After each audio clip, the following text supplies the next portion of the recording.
we're told that Jamal has 324 marbles in his collection. His brother Mateo has 198 more marbles than Jamal. Which strip diagram can be used to find out how many marbles Mateo has? So pause this video and think about which choice you think is going to be used to find out how many marbles Mateo has. All right, now let's do this together. So this first strip diagram, it's starting with 324, and then it's adding another 198 to find what 324 plus 198 would be equal to. Now this is actually making sense because if we say Jamal has 324 marbles, so this right over here is represented by this strip, the 324 that Jamal has.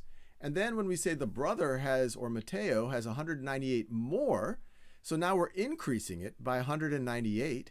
So Mateo would have this purple right over here. So this is what Mateo is going to have, 198 more than 324. So I like this choice, but let's just make sure that this other choice doesn't make sense. So here we have 198. We're essentially asking, what do we need to add to 198 to get to 324?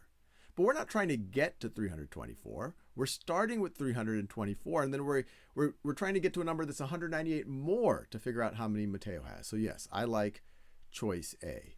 Let's do another one, but this time let's use number line or number lines. A theater has 642 seats. During the show, 357 seats were filled. Which number line can be used to find out how many seats were empty in the theater? Once again, pause this video, try this on your own before we do this together.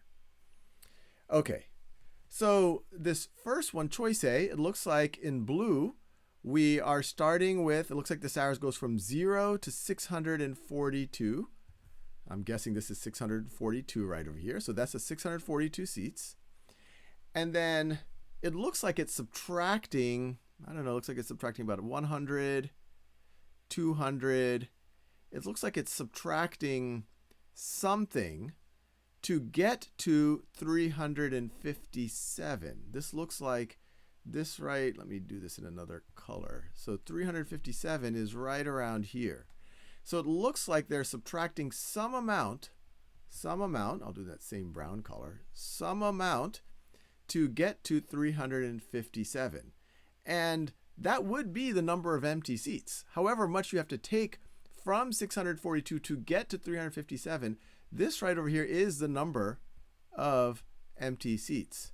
So this one might be useful. Let's look at the other choice.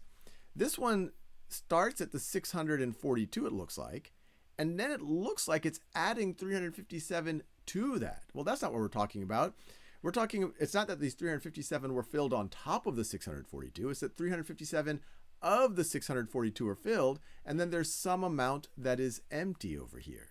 So if we could figure out how much we have to go back from 642 to get to 357, then that would tell us the number of empty seats.